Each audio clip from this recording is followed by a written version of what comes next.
Surface chemistry, a chemistry which deals with at the surface of metal or any surface.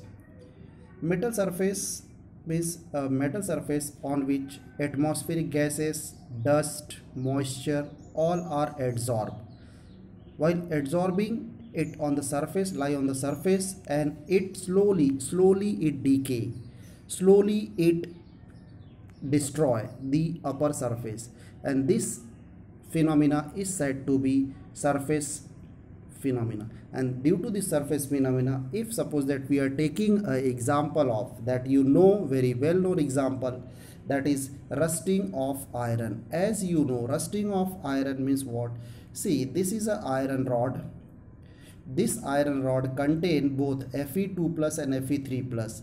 These are present in this Fe, right. अब क्या होगा, इस Fe के अंदर ही Fe2 plus और Fe3 plus ion ferrous और ferric present है। अब इसमें होगा क्या, ये जो फेरस और फेरिक इसके अंदर प्रेजेंट है वो रिएक्ट करेगा एटमॉस्फेरिक एयर एंड मॉइस्चर से। तो जब इससे रिएक्ट करके वो ferrous oxide and ferric oxide, that is the formation of rust, वो रस्ट फॉर्म करेगा। अब ये होगा क्या, जो अपर सरफेस है मेटल का वो रिएक्ट करेगा और डिस्ट्रॉय होगा। आफ्टर सम डेज, कुछ दिनों के बाद अपर सरफेस का ऑक्सीडेशन हुआ टू फॉर्म इट्स ऑक्साइड, और after some times some days what you will observe there is a decay of metal surface. See in front of you, इस तरह से मेटल सरफेस क्या होगा, डिकम्पोज होगा, destroy होगा। तो यहाँ पे क्या हुआ, जो एटमॉस्फेरिक एयर मॉइस्चर और गैसेस था वो इस आयरन रॉड पे क्या हुआ, डिपॉजिट हुआ, that is said to be adsorb. और फिर उसके बाद उस सरफेस से वहाँ पे रिएक्ट करके वो क्या बना दिया, ferrous and ferric oxide, slowly decompose, destroy किया और वो फॉर्म करता है, right. So that is the surface phenomena. This surface phenomena are as one, that is rusting of iron, और you can say painting of wall और anything which you can observe, right, जो अपने को दिखे।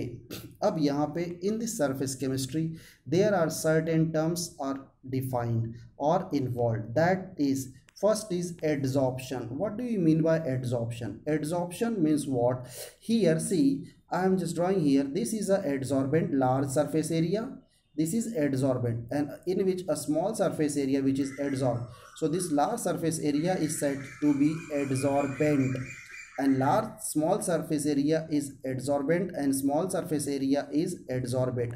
जो small surface होगा वो adsorbate होगा, large जो होगा adsorbent। मतलब अगर हम rusting of iron की बात करें, in that rusting of iron if we will discuss कि क्या होगा, तो जो आयरन है वो हमारा adsorbent हुआ, और जो moisture, air, other gases है वो हो गया adsorbate। So this is adsorption. Adsorption is a surface phenomena.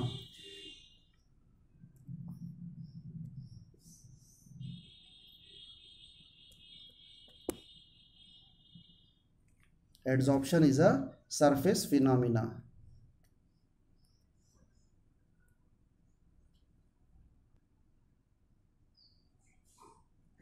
Now here next term is absorption. Absorption means what? Adsorbate is adsorbed. This is a adsorbent in which adsorbate is absorbed. This is said to be absorption. Absorption, that is here sponge, in which sponge what happen, the water is absorbed, right? Or you can say, if you suppose that there other terms is defined, that is sorption. Sorption means what, where AB, absorption and adsorption both takes place simultaneously, मतलब जिसमें absorption और absorption दोनों ही होगा। Adsorption में क्या हुआ, वो surface पे एड्जॉर्ब होगा, एब्जॉर्प्शन वो अपने अंदर एब्जॉर्ब करेगा। फॉर एग्जांपल, अगर हम वाइट पीस ऑफ चॉक ले लें, एक वाइट पीस ऑफ चॉक ले लें, और उस चॉक में है ना, वाइट पीस ऑफ चॉक लेके क्या करें, उसमें हम अगर उसको हम ब्लू कलर में डीप कर दें या रेड कलर में डीप कर दें, तो होगा क्या, जब उसको हम ब्लू कलर में डीप करेंगे तो चॉक का जो सरफेस है बेटा, जो चॉक का सरफेस होगा, अपर सरफेस है ना, चॉक का जो सरफेस होगा वो पूरा क्या होगा, ब्लू कलर हो जाएगा और रेड कलर हो जाएगा, और उसके अंदर भी वो ब्लू कलर और रेड कलर क्या होगा, एब्जॉर्ब होगा। तो एक क्या हुआ, एब्जॉर्ब पहले जो उसके अंदर आ गया और फिर उसके सरफेस पे एड्जॉर्ब होता है। तो पहले क्या हुआ, पहले एब्जॉर्प्शन फिर surface phenomena that is adsorption. इस तरह से ये प्रोसेस होता है एब्जॉर्प्शन और एड्जॉर्प्शन। इससे ये प्रोसेस को कहलाता है जॉर्प्शन। जॉर्प्शन में पहले होगा एब्जॉर्प्शन ए बी और फिर उसके बाद होता है ए डी। एब्जॉर्प्शन में सरफेस फिनोमिना में क्या होगा, पहले वो एब्जॉर्ब करेगा और फिर एड्जॉर्ब करता है जो हमें ऑब्जर्व होगा। फॉर एग्जांपल अगर हम कोई दीवार को, किसी वॉल को पेंट करें, पेंटिंग ऑफ वॉल, अगर पेंटिंग ऑफ वॉल की बात करते हैं तो वॉल क्या होगा, वॉल पहले कोई भी कलर को क्या करता है, एब्जॉर्ब करेगा। तो जब एब्जॉर्ब करेगा बेटा तो उस वॉल पे उस पेंट का जो ग्लेज होगा, शाइन होगा, वो बहुत कम होगा फर्स्ट टाइम। फिर उसको सेकेंड अटेम्प्ट में फिर कोटिंग करते हैं उसी पेंट से, तो क्या होगा, तब वो कलर थोड़ा सा लाइट आता है और उसमें हमको ऑब्जर्व होने लगता है अच्छा, राइट। सो इसीलिए पहले एब्जॉर्प्शन होता है फिर एड्जॉर्प्शन होता है, क्लियर। फिर एक इसी में टर्म है very important, that is said to be desorption. What do you mean by desorption? Desorption जो है ये भी एक प्रोसेस है जिसमें क्या होगा, डी मीन्स हमारा केमिस्ट्री हमेशा कहता है रिमूवल, रिमूवल ऑफ एड्जॉर्बेट, मतलब किसी भी सरफेस से हमको रिमूव करना या कहीं से भी हमको कुछ रिमूव करना है, किसी भी रिएक्टेंट से, सबस्ट्रेट से, तो वो कहलाता है डी। अब डीजॉर्प्शन मतलब यहाँ पे जो प्रोसेस है हमारा एब्जॉर्प्शन और एब्जॉर्प्शन एंड एड्जॉर्प्शन, उसमें क्या हो, जो एड्जॉर्बेट है, जो एड्जॉर्बेट है, देखो यहाँ पे ये जो लार्ज सरफेस, ये स्मॉल सरफेस, इस स्मॉल सरफेस को हमको यहाँ से रिमूव करना है। Removal of this adsorbate from the surface of adsorbent is said to be desorption, right। और AD जो है adsorption जो है वहाँ से इस adsorbate को remove करना। तो simply a process in which removal of adsorbate from the surface of adsorbent, adsorbate को रिमूव करना है किसके सरफेस से, एड्जॉर्बेंट के सरफेस से। तो एड्जॉर्बेंट के सरफेस से एड्जॉर्बेट को रिमूव करने को हम क्या कहते हैं, that is said to be डीजॉर्प्शन।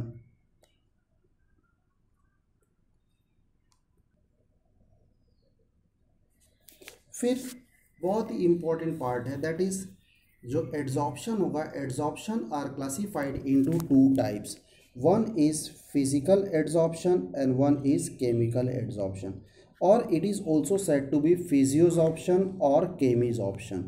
मतलब जो फिजिकली एड्सॉर्प्शन हो और एक केमिकल एड्सॉर्प्शन, और एक होता है फिजियोसॉर्प्शन and chemisorption, both are same. अब यहाँ पे मीन्स हमको ये बताना है जो एड्सॉर्प्शन हो रहा है ये हमारा एड्सॉर्बेंट और ये हमारा एड्सॉर्बेट, राइट। ये हमारा एड्सॉर्बेंट ये रहा, ये हमारा एड्सॉर्बेंट और ये हमारा एड्सॉर्बेट। अब इस एड्सॉर्बेट और एड्सॉर्बेंट में जो इंट्रैक्शन होगा यही अगर केमिकली इंट्रैक्शन है तो उसको हम कहते हैं केमिसॉर्प्शन। अगर यही physically interaction that is said to be physisorption. मतलब फिजियोसॉर्प्शन का मतलब होता है interaction that is van der Waals force of attraction, और केमिसॉर्प्शन का मतलब होता है कि वहाँ पे केमिकल बॉन्डिंग होगी और वहाँ पे वंडरवॉल इंट्रैक्शन होगा, उसको कहते हैं फिजियोसॉर्प्शन वंडरवॉल, और केमिसॉर्प्शन जो होगा वो सिंपली केमिकल बॉन्डिंग। अब यहाँ पे it is very important and ask in a paper distinguish between physisorption and chemisorption. अब फिजियोसॉर्प्शन और केमिसॉर्प्शन होता क्या है, इसमें क्या डिफाइन कैसे करोगे? तो फिजियोसॉर्प्शन जो होता है बेटा इसमें जो इंट्रैक्शन होगा वो बहुत वीक होगा। फिजियोसॉर्प्शन में इंट्रैक्शन वीक, क्यों? क्योंकि इसमें वंडरवॉल फोर्स ऑफ अट्रैक्शन होगा, राइट। और ये जो होता है इट इज़ नॉन स्पेसिफिक, फिजियोसॉर्प्शन जो होगा नॉन स्पेसिफिक। और जब इंट्रैक्शन आपने वीक कहा एड्सॉर्बेट और एड्सॉर्बेंट में, तो ये प्रोसेस क्या होगा, ये प्रोसेस रिवर्सिबल होगा। तो फिजियोसॉर्प्शन इज़ रिवर्सिबल इन नेचर। और इसमें जो एंथैल्पी ऑफ ये होता है फिजियोसॉर्प्शन में, जब लो एनर्जी लगेगी तो जल्दी टूट जाएगा, तो ये होता है nearly about 20 to 40 kilojoule per mole energy is require, right. अब यहाँ पे क्या होगा, एनर्जी बहुत कम लग रही because of interaction is week. और फिर फिजियोसॉर्प्शन जो है वो इंक्रीजेज, फिजियोज ऑप्शन इंक्रीज करेगा विथ इंक्रीजिंग सरफेस एरिया। अगर सरफेस एरिया बढ़ेगा तो फिजियोज ऑप्शन भी इंक्रीज करता है, राइट। डिक्रीज इन टेम्परेचर, अगर टेम्परेचर डिक्रीज होगा तो इंक्रीज इन प्रेशर। और ये जो है फिजियोज ऑप्शन जो होता है बेटा, ये मल्टी मॉलिक्यूलर लेयर होता है, मतलब many molecules layer by layer ये एड्जॉर्ब होगा सरफेस पे, तो दैट इज फिजियोज ऑप्शन। फिर से सुन लो, फिजियोज ऑप्शन नॉन स्पेसिफिक, और फिर उसके बाद interaction is very very weak, that is van der Waals force of attraction. Weak interaction से रिवर्सिबल होगा। Low enthalpy that is 20 to 40 kilojoule per mole. और physisorption increases with increasing surface area. Temperature जब decrease होगा तो वो increase होगा, और pressure increase होगा तो वो इंक्रीज होगा। Clear. Physisorption increases with increasing surface area and increasing pressure, और टेम्परेचर क्या करना पड़ेगा, डिक्रीज करना पड़ेगा, तो वो इंक्रीज करता। और ये क्या है, this is multi molecular layer, मतलब यहाँ पे लेयर बाय लेयर फॉर्म होते रहता है। This is said to be physisorption. अब केमीज ऑप्शन में क्या होगा, केमीज ऑप्शन में यहाँ पे जो अट्रैक्शन है, जो इंटरेक्शन है एड्जॉर्बेट और एड्जॉर्बेंट का, वो काफ़ी स्ट्रांग होगा। जब स्ट्रांग इंटरेक्शन है तो उसको एनर्जी ज़्यादा लगेगी, that is 80 to 240 kilojoule per mole. सोचो कितना ज़्यादा इंटरेक्शन है कि उसको ब्रेक करने के लिए energy required 80 to 240 kilojoule per mole. और ये स्पेसिफिक इन नेचर होगा और इरिवर्सिबल। क्यों, क्योंकि स्ट्रॉन्ग इंटरेक्शन है तो डेफिनेटली क्या होगा, ये इरिवर्सिबल इन नेचर होता है। क्लियर। और उसके बाद इसमें क्या होगा, it increases, chemisorption increases with increasing pressure at low pressure but become independent at high pressure. High pressure पे क्या होगा, इंडिपेंडेंट हो जाएगा। और ये जो है बेटा, ये यूनिमॉलिक्यूलर लेयर होता है। यहाँ पे बहुत लेयर नहीं बनते, सिर्फ एक ही layer, unimolecular. Is it clear. तो इसलिए ये फिजियोज ऑप्शन और केमीज ऑप्शन में डिस्टिंग्विश आपको बहुत अच्छे से कर लेना है। ये हमेशा पेपर में पूछ देता है कि डिस्टिंग्विश बिटवीन फिजियोज ऑप्शन और chemisorption. Any 2-3 point you remember, because it is always asked in terms of 2 marks. Clear. Now अब इसके बाद बेटा, इसके बाद हम जो डिस्कस करेंगे वो very important topic, that is adsorption isotherm. ये जो है ये बहुत इंपॉर्टेंट है, एड्जॉर्प्शन आइसोथर्म। ये जो थ्योरी है बेटा, यहाँ पे आपको एक्सप्लेन किया है ये theory by the only equation. एक ग्राफिकली रिप्रेजेंटेशन है ये, इसको इसमें कुछ थ्योरी नहीं दिया है, सिर्फ ये कहता है this adsorption isotherm theory is explain by the Freundlich, FREUNDLICH, Freundlich adsorption isotherm. मतलब टेम्परेचर क्या होगा, कांस्टेंट। अब इसको इक्वेशन से ये डिफाइन किया, ये इक्वेशन दिया है कि x by m is proportional to P to the power 1/n. Here x by n is equal to k is a constant, P का पावर 1/n। अब यहाँ पे क्या होगा, इस इक्वेशन को सॉल्व करने के लिए बेटा टेकिंग लॉग बोथ साइड। तो लॉग के लिए हम क्या लेते हैं, पहले हम यहाँ पे नेचुरल लॉग लेंगे। तो वाइल टेकिंग नेचुरल लॉग, जब हम नेचुरल लॉग लेते हैं तो आपको पता है कि जो प्रोडक्ट होगा वो क्या हो जाए, सम में हो जाएगा। तो log x बाई एम है ना, जो log x बाई एम हो जाएगा ln k plus ln p 1/n। अब पावर है वो कोएफिशिएंट हो जाएगा, तो ये हमको सिंपली मिल जाता है ln इज इक्वल टू 2.303। तो हमें मिल जाएगा वैल्यू बेटा log x by m is equal to log k plus 1/n log p। फिर इसको जब हम आगे सॉल्व करते हैं, क्योंकि ये प्रेशर के टर्म्स में और n is always greater than 1, n हमेशा ग्रेटर देन 1 होगा। अब इसमें x क्या है, x जो होता है इसको हम बेटा इस तरह डिफाइन करते हैं, ये हमारा x बाई एम, राइट। ये और इसी को मैं ये लिख देता हूँ, ये रहा एड्जॉर्बेंट और ये रहा एड्जॉर्बेट, ये हमारा x और ये हमारा m, this is x by m. Clear. अब x क्या है, x है मास ऑफ गैस एड्जॉर्ब्ड, ठीक है ना। x is a mass of gas adsorb where m is a mass of gas adsorb at pressure. ये एड्जॉर्बेंट कह सकते हो, pressure p। k is a constant, n are constant which depends on the nature of gas. N जो है वो nature of gas पे depend होगा, adsorbent at particular temperature. फिर इसका ग्राफ रिप्रेजेंटेशन आपको दिया हुआ है।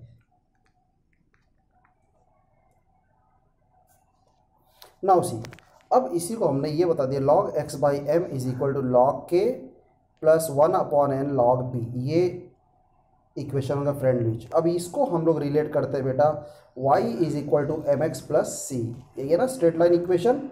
अब इसी से हमने ग्राफ प्लॉट किया, ये लॉग एक्स बाई एम और लॉग बी, राइट। अब ये क्या करेगा, ये स्ट्रेट लाइन पास होगा but not passing through origin. अब अगर इसको एक्स्ट्रा प्लॉट करते हैं तो ये जो हमको इंटरसेप्ट मिलता है ये हमारा वैल्यू होगा लॉग के।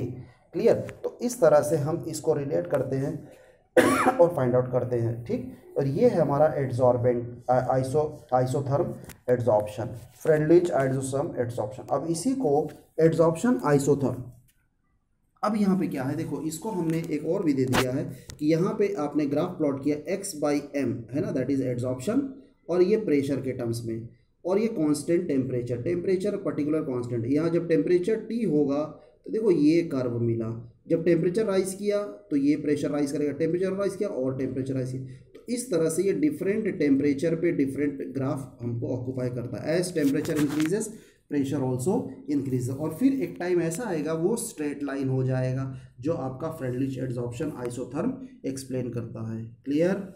ये इस तरह से फ्रेंडलिच एड्सॉर्प्शन आइसोथर्म बेटा, इसको बहुत इंपॉर्टेंट है, इक्वेशन आपको याद करना है।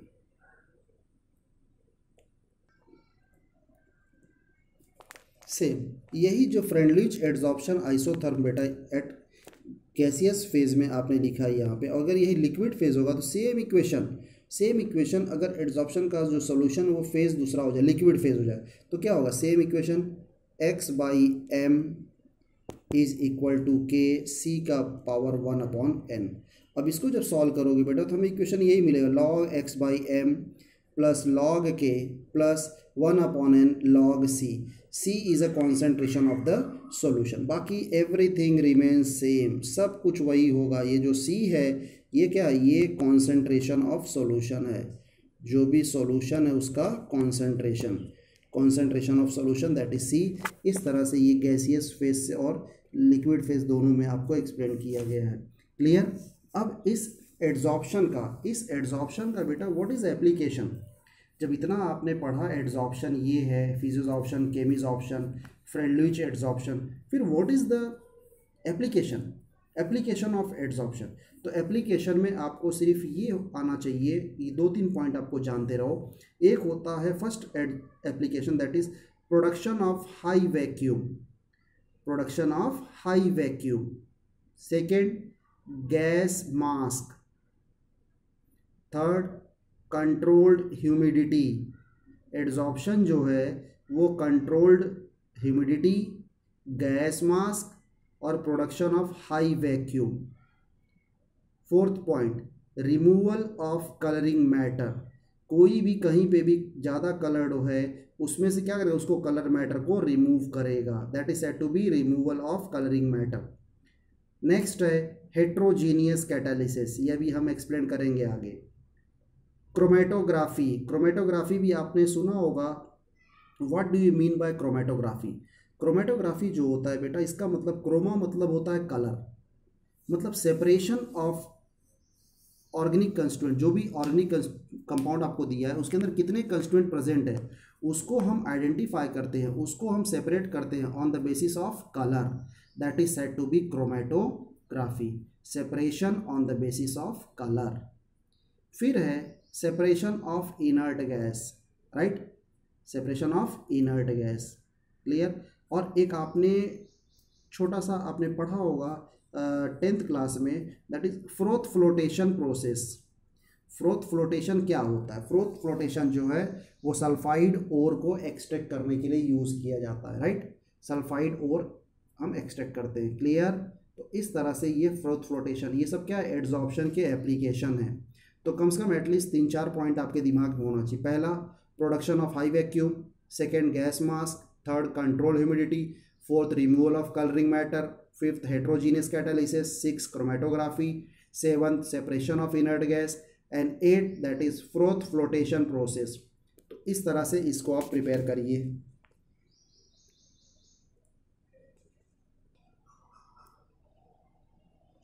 Now catalysis a new topic and it is very important. Catalysis होता क्या है बेटा? कैटालिसिस वही है जो हम लोग पढ़ते हैं कैटलिस्ट जो अल्टर दी जो करे, जो क्या करे, रेट ऑफ रिएक्शन को इंक्रीज करे, है ना, और रेट ऑफ रिएक्शन को अल्टर कर दे और चेंज करे एक्टिवेशन एनर्जी, राइट, विदाउट कोई भी उसमें केमिकल चेंज परमानेंट नहीं होगा। मतलब ये रहा कि कैटलिस्ट के प्रेजेंस में हमारा प्रोसेस क्या होगा, फास्ट होगा। मतलब हमको कम एनर्जी लगा के अच्छा प्रोडक्ट मिलता है, better yield, that is said to be catalysis. Catalysis के प्रेजेंस में प्रोसेस फास्ट होगा, एक्टिवेशन एनर्जी लो लगेगी, है ना। फॉर एग्जांपल अगर हम कहें iron, vanadium pentoxide, platinum, nickel, ये सब कैटलिस्ट हैं। इनके प्रेजेंस में होता क्या है, जैसे iron, vanadium pentoxide V2O5 and that is nickel, platinum, इन सब के बारे में हम जानते हैं कि इन सब के प्रेजेंस में होता क्या है। अब यहाँ पे कैटलिसिस में जो क्लासिफिकेशन है वो कैटलिसिस दो टाइप का है। एक होता है होमोजीनियस कैटालिसिस और एक होता है हेट्रोजीनियस कैटालिसिस। होमोजीनियस कैटालिसिस, होमो का मतलब ही है सेम, होमो मीन्स सेम, मतलब इसमें रिएक्टेंट और कैटलिस्ट का फेज क्या होगा, सेम होगा। होमो कैटालिसिस, देखो खुद कह रहा है होमोजीनियस कैटालिसिस, मतलब रिएक्टेंट और जो कैटलिस्ट होगा उसका फिजिकल स्टेट क्या होना चाहिए, सेम होना चाहिए, तब हम उसको कहते हैं होमोजीनियस। अब फॉर एग्जांपल आपको पता है, very well known example to you, that is esterification. सबको पता है क्या होता है एस्टरिफिकेशन।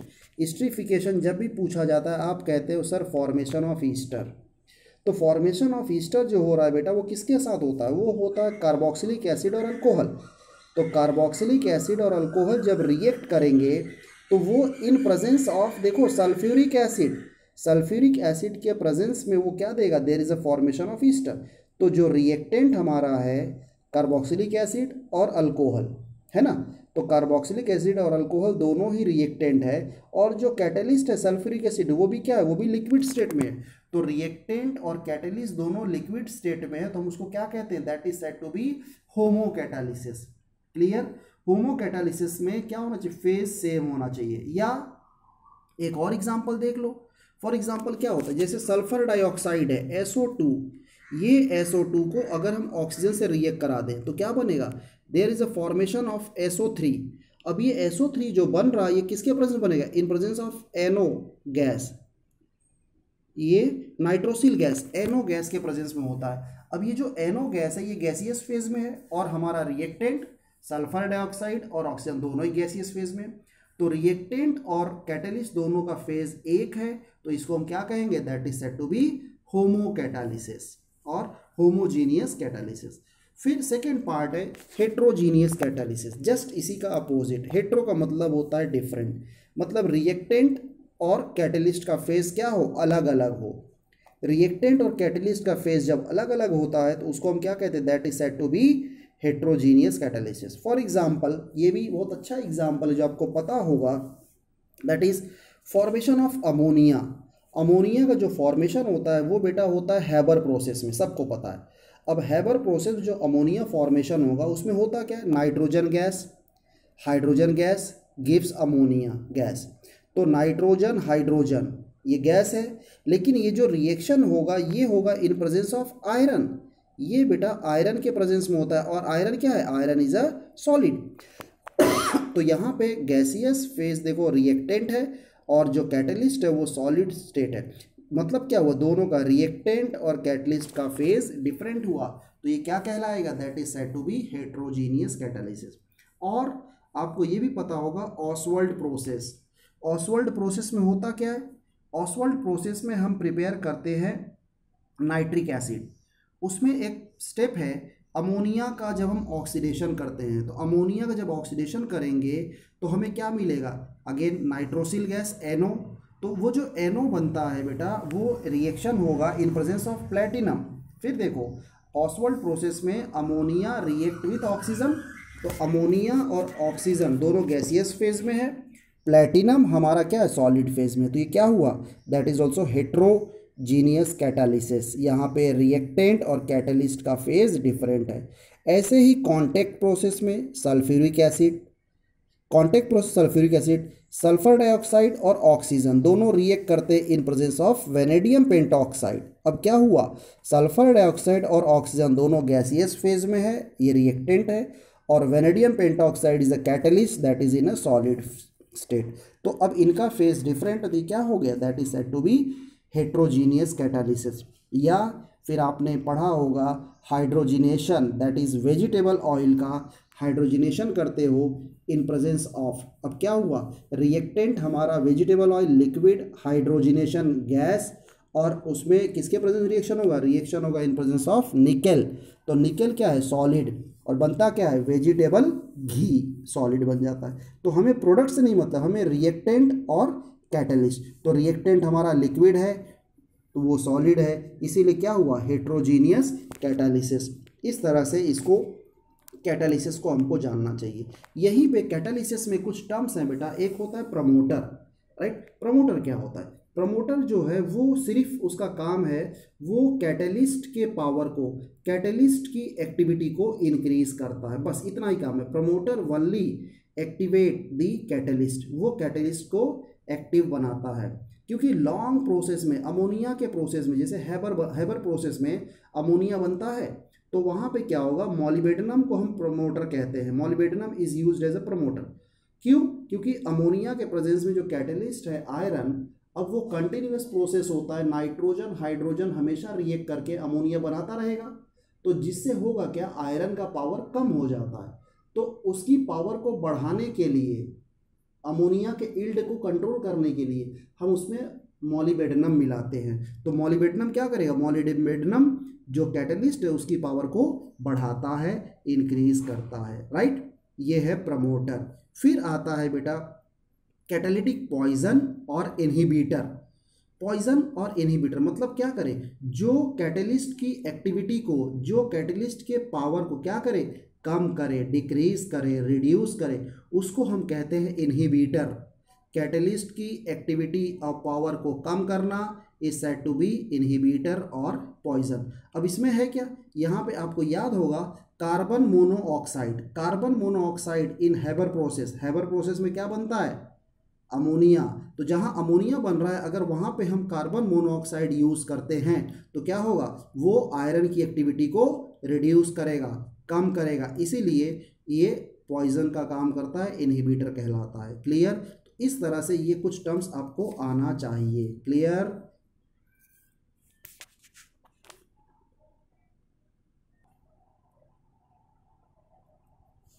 नाउ अब यहाँ पे कुछ जो टर्म्स हम डिफाइन कर रहे थे बेटा, यहाँ देखो एक और दिया है हमने, safe selective catalyst. Safe selective catalyst होता क्या, ये है ZSM5, ZSM5। ये जो है ये क्या करता है, ये अल्कोहल को कन्वर्ट करता है बेटा गैसोलीन में, मतलब अल्कोहल जो लिक्विड फेज में उसको गैसियस फेज में कन्वर्ट करेगा। ये इसका काम है। इसका नाम फुल फॉर्म जो होता है वो Z zeolite sieve molar mass 5, ZSM5, Z zeolite molar mass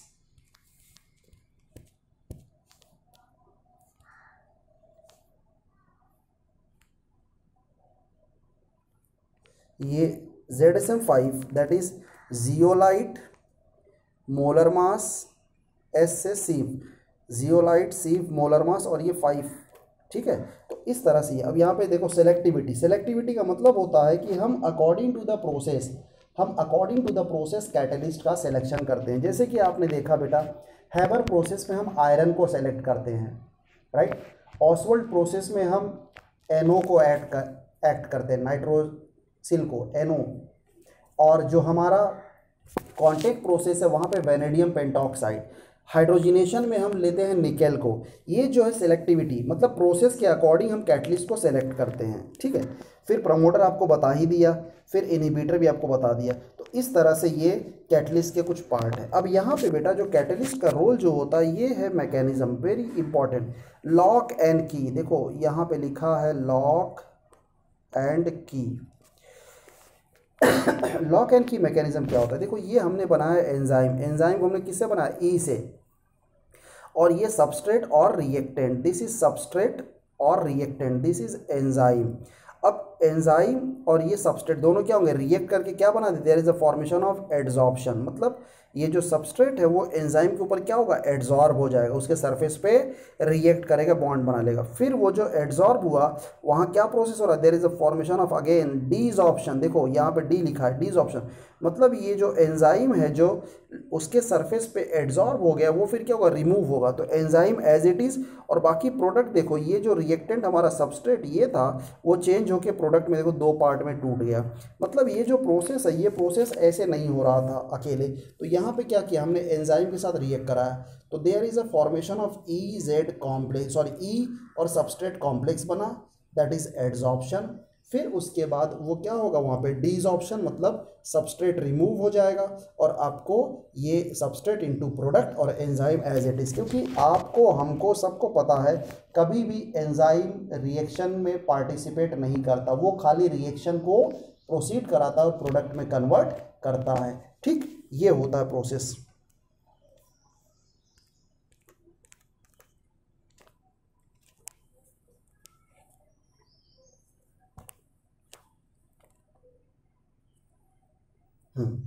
ये बेटा देखो हेट्रोजीनियस कैटालिसिस का प्रोसेस, यहाँ पे क्या होता है, यहाँ पे देखिए ये जो हेट्रोजीनियस कैटालिसिस मैंने दिया है यहाँ पे, ये हमारा कैटलिस्ट है इस कैटलिस्ट में, और ये हमारा सबस्ट्रेट ए और बी, राइट। तो ए और बी कभी आपस में रिएक्ट नहीं करते, there is no reaction between A and B. तो क्या हुआ, इसको रिएक्ट कराने के लिए हमने ये कैटलिस्ट का सिलेक्शन किया। तो अब ये जो रिएक्टेंट है वो क्या होगा, वो इस कैटलिस्ट के सरफेस पे जमा होगा, देखो ये कैटलिस्ट के सरफेस पे जुड़ा, that is said to be adsorption, A D. और फिर जब इसके सरफेस पे एड्सॉर्ब होगा तो बेटा जब इसके सरफेस इंटरेक्शन होने के बाद जब दोनों एक ही सरफेस पे है तो इनके बीच इंटरेक्शन देखो डेवलप हो रहा है, डॉटेड लाइन से मैंने रिप्रेजेंट किया, देखो ये, राइट।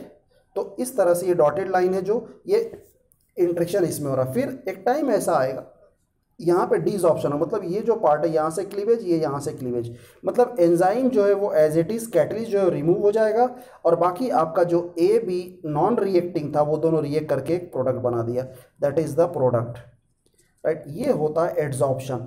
ये हेट्रोजीनियस मतलब क्या हुआ, कैटलिस्ट और रिएक्टेंट और सबस्ट्रेट जो है उसका फेस क्या डिफरेंट है। तो ये जो रिएक्टेंट है वो पहले क्या हुआ, इसके सरफेस पे एड्सॉर्ब हुआ, फिर उनके बीच रिएक्शन होगा, देखो डॉटेड लाइन से बॉन्डिंग किया है, फिर जब बॉन्डिंग हो गई तो डीसऑर्प्शन मतलब रिएक्टेंट को प्रोडक्ट में कन्वर्ट कर दिया और कैटलिस्ट एज इट इज रह गया। तो ये प्रोसेस होता है बेटा हेट्रोजीनियस एड्सॉर्प्शन। इसमें कोई प्रॉब्लम देख लो इसको, और फिर जो भी बात हो फिर हम लोग डिस्कस कर लेंगे। Is it clear to you all, any problem?